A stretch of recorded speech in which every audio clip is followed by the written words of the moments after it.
you don't really have to write anything down because everything I'm telling you I'm going to give you in writing and some literature that we have here too, unless you just feel like writing.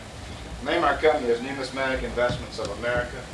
We are a Georgia corporation. We've been in the rare coin investment market full-time for about the past 8 years. I started this in 1974 when I was a sophomore in college, University of Nevada, Las Vegas. I had a guy getting me interested in rare coins, and I've been fiddling with it ever since. Until a few years ago, we decided we could do real well with it, and we have. So this is the name of our corporation. These are the most commonly asked questions about rare coin investing. How well are U.S. rare coins performing today? According to Money Magazine, November, this right here is what rare coins did for that year, 53.9%. How well have U.S. rare coins performed over the long term? Okay. According to David Hall's report, and he is considered by just about everyone the foremost authority investing in rare coins, he's done a study on rare coins all the way back from 1950 forward, and the following is found. 24.5% for the past 35 years. That's how well rare coins have done. What's even more astounding, yes. So that's per year? Yes, sir. That's what the average has. Rare coins have increased 35 out of the last 37 years. Okay. It's more astounding since 1970. Rare coins have gone up 38.5% or 38.9, something like that. If you had invested $1,000 in early 1950, it would be worth $812,353 in March of 1985. That outrun all other non-leveraged investments in America. I have most of my money in market vehicles. How do rare coins compare to money market rates over the long term? This is a graph on an inflation-adjusted basis. If you had invested $1,000 in T-bills in 1950, you would have $1,176 worth of purchasing power today. If you had invested $1,000 in stocks, you'd have $1,313 in purchasing power. Bonds would be $1,841. Rare coins would be $172,330. Aren't gold and silver bullion similar to rare coins? Okay. Don't rare coins fluctuate like other commodities? Rare coins are not subject to wild fluctuations, and I'll show you a graph about this in just a minute. But this is comparing gold and silver bullion. If you had invested $1,000 in silver in 1970, it would be worth $2,132 today. Invested $1,000 in gold would be worth $5,605.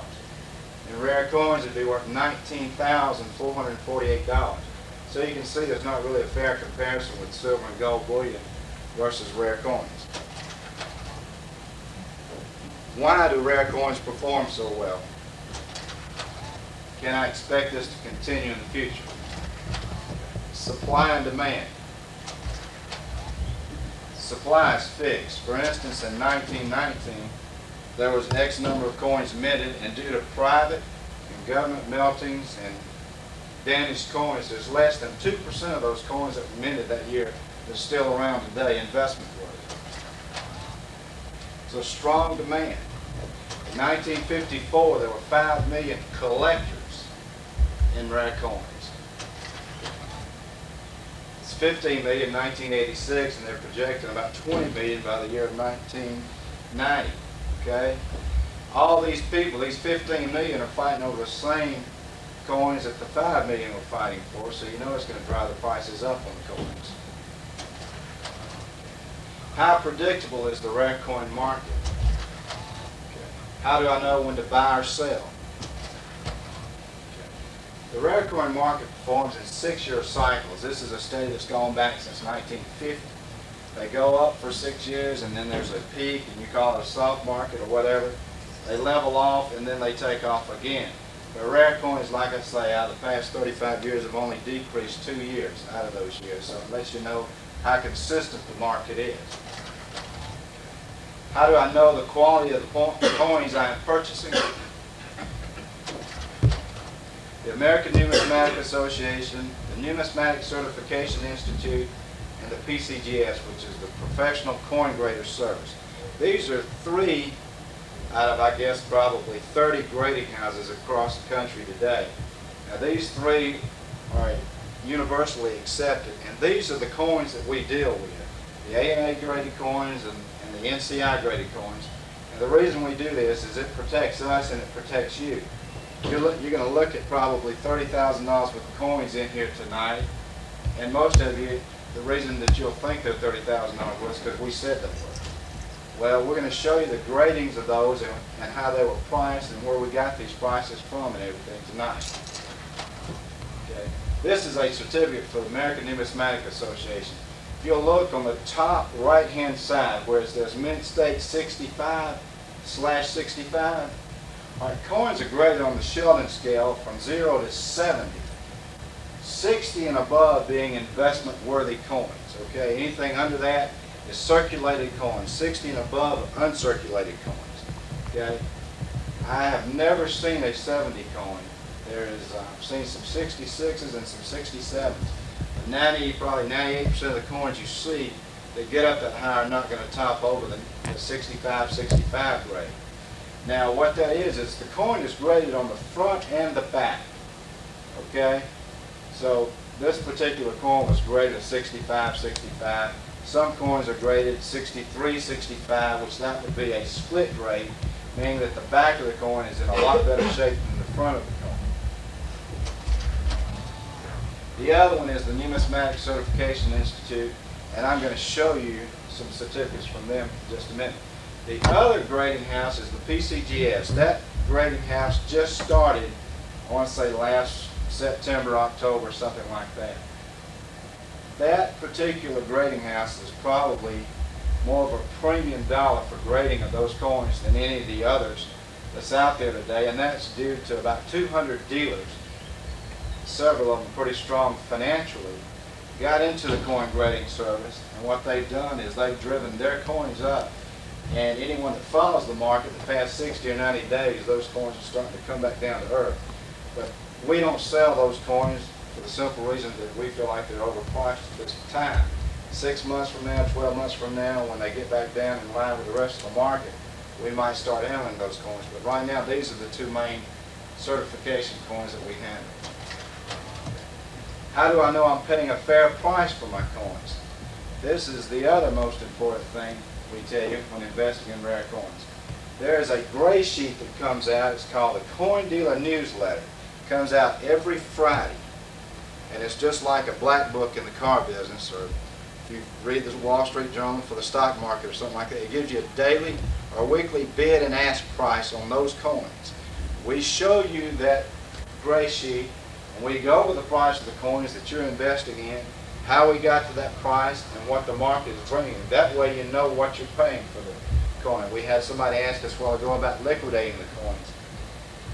I'll get into that in just a minute, but I feel like one of the starting points in investing in coins is doing something, knowing what you're doing when you're investing in the coins. If you pay $10,000 for the coin, it doesn't matter if it was a $5,000 coin.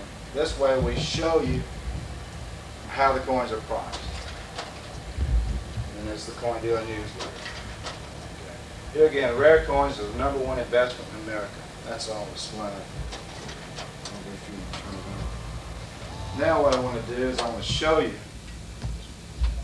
a couple of portfolios.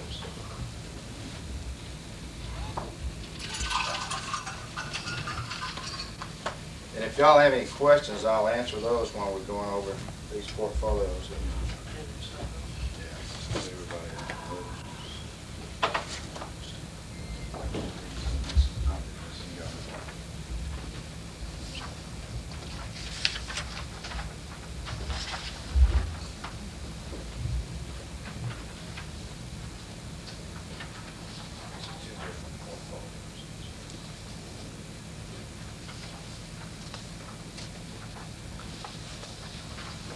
See if Pam has anybody outside.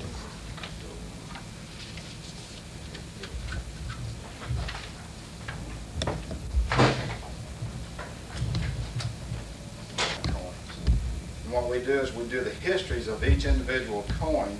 That way you know a little something about the coin that you're investing in. This one is the silver. If you'll look at these coins.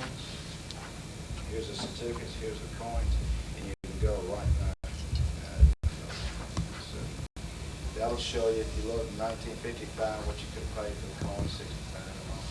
Just look at this. You might can see if they can raise the same way you did.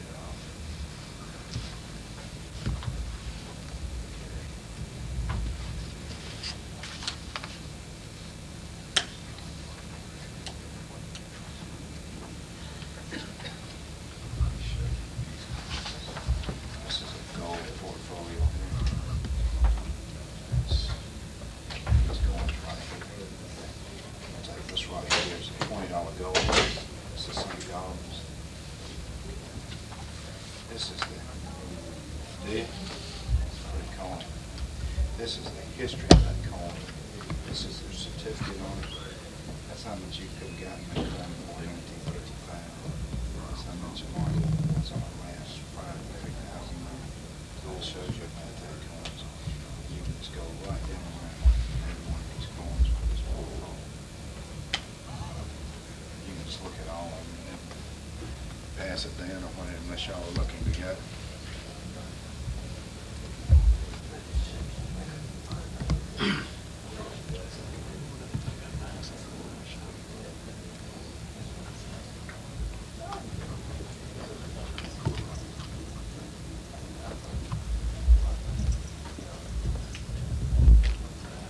What is this last column in the 1987?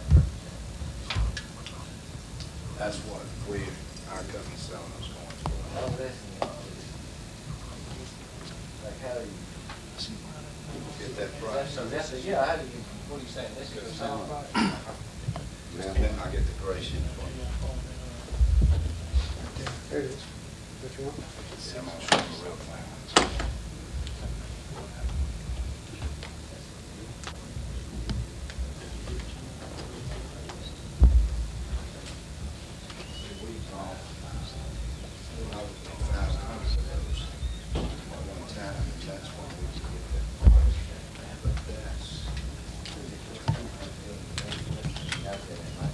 That's a cool.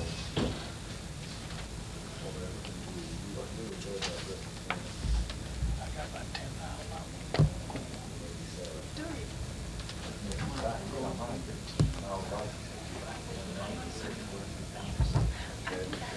Those are, on your certificates here, those are actual photographs of that coin. Each particular coin is photographed separately. That's like, sometimes there's a mark or a shading or a tone on there. You can identify it, as long as you keep the seal, otherwise it's going to change. There has been 2 years ago, for instance.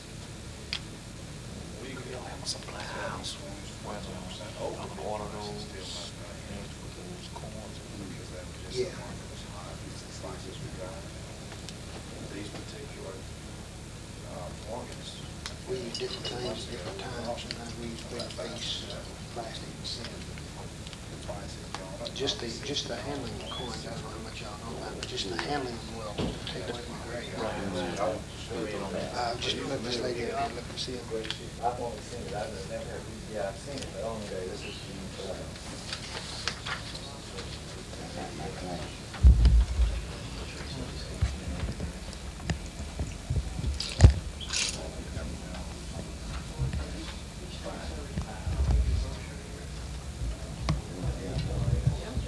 I guess my question, like, is that shows the story that you had, how hard, yes, it is.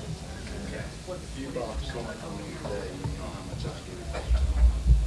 Well, or by reading it, what does it really mean? We're gonna find coins, let's give us our coins. If you buy a coin from us,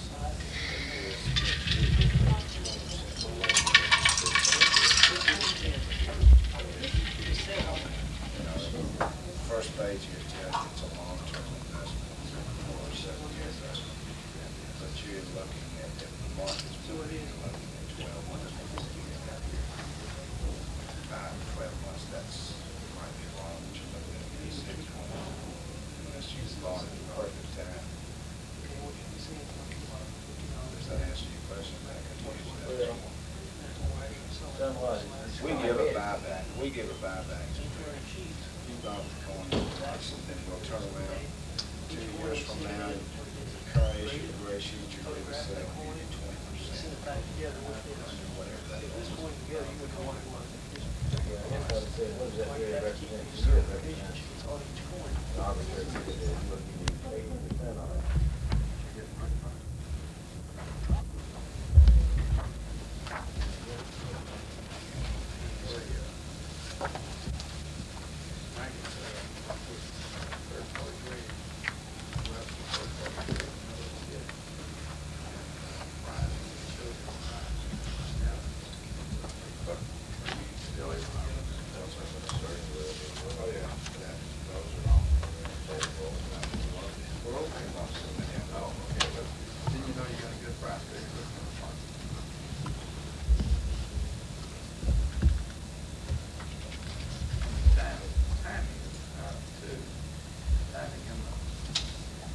Long-term cycle is pretty good right now. The main thing is you don't want to be Yeah. We've got one of y'all that asked me about how to liquidate these coins, and I'm going to attempt to tell you. There's about 5,000 dealers across the country today. I'm in a network with about 820 dealers that we put on a little computer teletype thing, everything that we have available, buy and sell what we want and what we have to sell every day. Also, there is over 50 auctions a year. Somewhere practically every weekend there is an auction.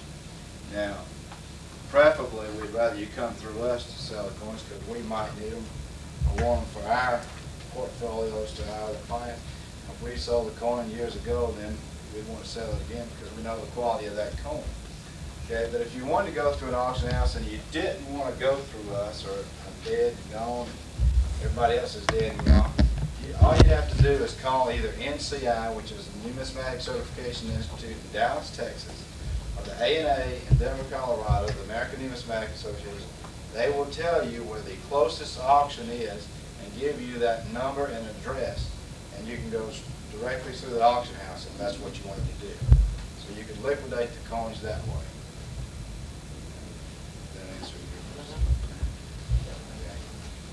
I left this book and all with y'all that you can take home. Basically, it covers everything that we went through in the slide presentation.